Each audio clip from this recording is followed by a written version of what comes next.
Halo semua, selamat berjumpa kembali. Ibu berharap bahwa kalian dalam keadaan yang sehat dan tetap semangat belajar matematika dari rumah. Nah, saat ini kita akan belajar tentang korespondensi satu-satu. Materi korespondensi satu-satu merupakan bagian dari materi relasi dan fungsi. Nah, tujuan pembelajaran kita adalah setelah mempelajari materi ini, kalian diharapkan dapat memahami korespondensi satu-satu. Nah, sebelum kita belajar tentang korespondensi satu-satu, mari kita mengingat kembali pelajaran kita tentang fungsi. Kapan suatu relasi dikatakan fungsi? Nah, misalnya ada himpunan A dan ada himpunan B. Suatu relasi dikatakan fungsi dari A ke B apabila semua anggota A ini punya pasangan tepat satu di B. Kemudian, semua anggota A tidak boleh ada yang jomblo dan tidak boleh ada yang selingkuh. Semua harus punya pasangan dan pasangannya itu adalah satu. Yang berikut, untuk himpunan B, semua anggotanya ini boleh ada yang jomblo, boleh ada yang selingkuh, boleh ada yang punya pasangan satu. Nah, suatu relasi dikatakan fungsi yang harus diperhatikan adalah anggota dari A ini. Kalau ada anggota dari A yang jomblo dan ada yang selingkuh, maka itu bukan merupakan fungsi. Tetapi suatu relasi dikatakan fungsi apabila semua anggota A ini punya pasangan tepat satu di B. Nah, untuk materi korespondensi satu-satu merupakan fungsi. Nah, coba kita perhatikan kondisi berikut ini. Ada suatu himpunan A, anggotanya adalah 1, 2, 3, dan B, dan 4. Kemudian himpunan B adalah A, B, C, dan D. Nah, suatu fungsi dikatakan korespondensi satu-satu apabila setiap anggota himpunan A dipasangkan dengan tepat satu anggota di B dan setiap anggota himpunan B dipasangkan dengan tepat satu di B. Kemudian, anggota himpunan A dan B itu harus punya pasangan tepat satu. Tidak boleh jomblo dan tidak boleh selingkuh. Nah, artinya suatu fungsi dikatakan korespondensi satu-satu apabila semua anggota A maupun B itu punya pasangan tepat satu. Artinya, baik anggota A maupun anggota B tidak boleh ada yang jomblo dan tidak boleh ada yang selingkuh, tapi semua harus punya pasangan yaitu satu.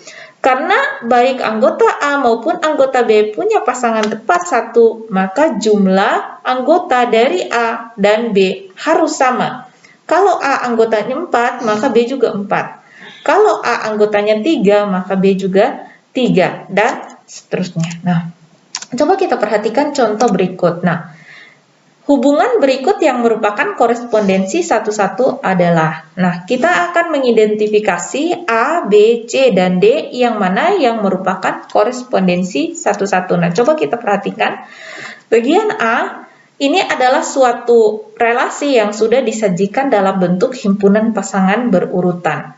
Pada materi relasi yang disajikan dalam bentuk himpunan pasangan berurutan, maka itu disajikan dengan ini X, Y. Jadi semua yang pertama ini adalah X, kemudian yang kedua ini adalah Y.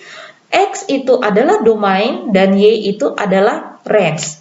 Atau X itu adalah himpunan A, kemudian Y itu adalah himpunan B yang punya pasangan di A. Nah, coba kita perhatikan di sini, kita akan kumpulkan yang mana yang A, yang mana yang B.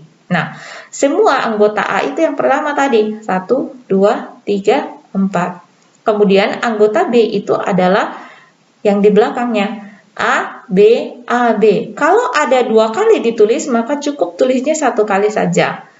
B juga di sini 2 kali, tapi tulisnya 1 kali saja. Nah, tadi pada pengertian korespondensi satu-satu, maka tadi ada banyaknya himpunan A, anggota himpunan A dan himpunan B harus sama. Nah, coba perhatikan ini. Apakah anggota himpunan A dan B sama? Oh tidak, himpunan A 4, kemudian himpunan B hanya 2. Maka otomatis kondisi ini bukan korespondensi satu-satu. Yang berikut, bagian B, ada 1, himpunan A itu anggotanya adalah 1, 2, 3, 4, kemudian B itu adalah A saja. Semuanya A, jadi satu kali saja ditulis. Maka apakah jumlah anggota A dan B sama? Tidak sama. Maka ini bukan korespondensi satu-satu. Yang bagian C, himpunan A itu ada 1, 2, 3, 4. Kemudian himpunan B ada A, B, C, dan D. Apakah banyaknya anggota himpunan A dan B sama? Ya, sama. A ada 4, B juga 4. Maka banyaknya anggota himpunan A dan B sama. Nah, coba kita perhatikan, apakah ada yang selingkuh atau ada yang jomblo? Kalau ada anggota yang jomblo maupun selingkuh, maka itu bukan korespondensi satu-satu. Tetapi kalau dia korespondensi satu-satu, berarti semua punya pasangan dan pasangannya satu.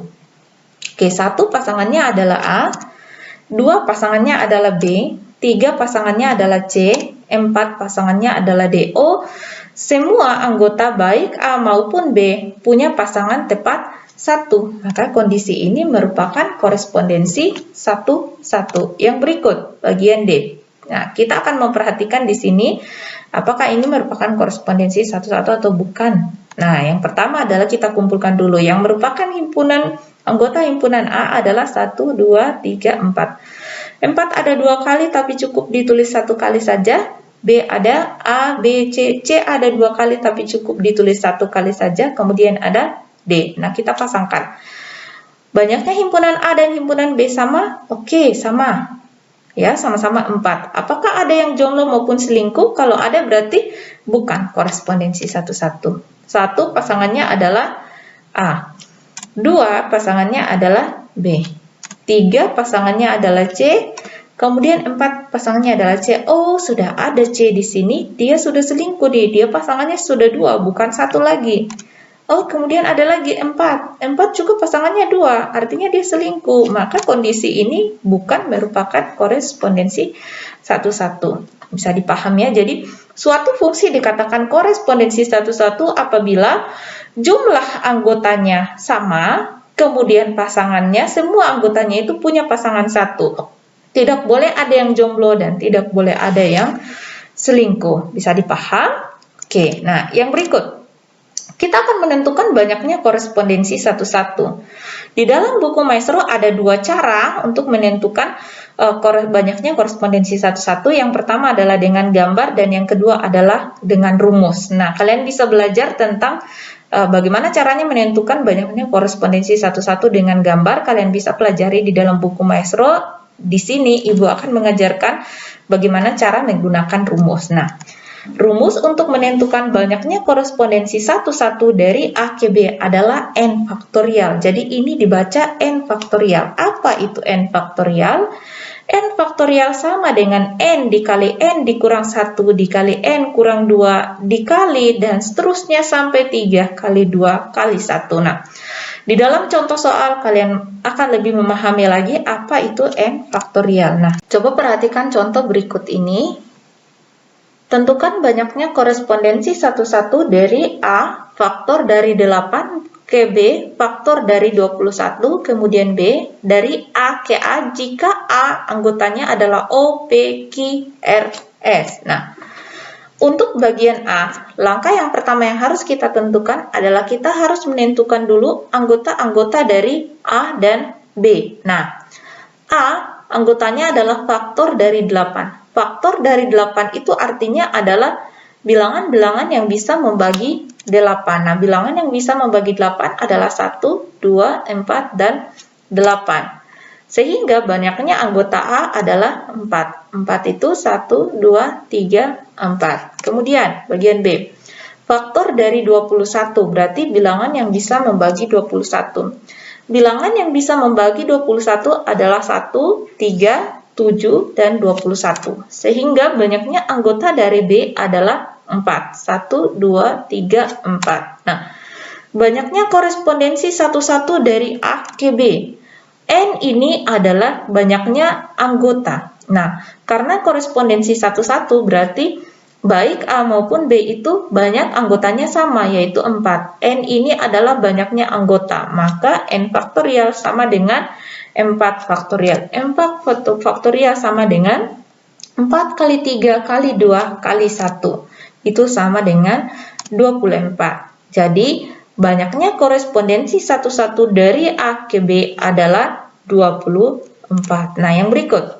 Untuk B, A anggotanya adalah O, P, Q, R, S. Banyaknya anggota A adalah 5. 1, 2, 3, 4, 5. Nah, banyaknya korespondensi 1-1 dari A ke A. Karena dari A ke A berarti banyaknya anggota A itu adalah 5. Sehingga banyaknya korespondensi 1-1-nya adalah N faktorial. N-nya sama dengan 5. Maka 5 faktorial sama dengan 5 kali 4 kali 3 kali 2 kali 1 itu sama dengan 120. Jadi, banyaknya korespondensi 1-1 dari A ke B adalah 120. Jadi, N faktorial itu adalah bilangan N4 itu dikali sampai 1. Misalnya di sini 4 faktorial berarti 4 kali 3 kali 2 kali 1.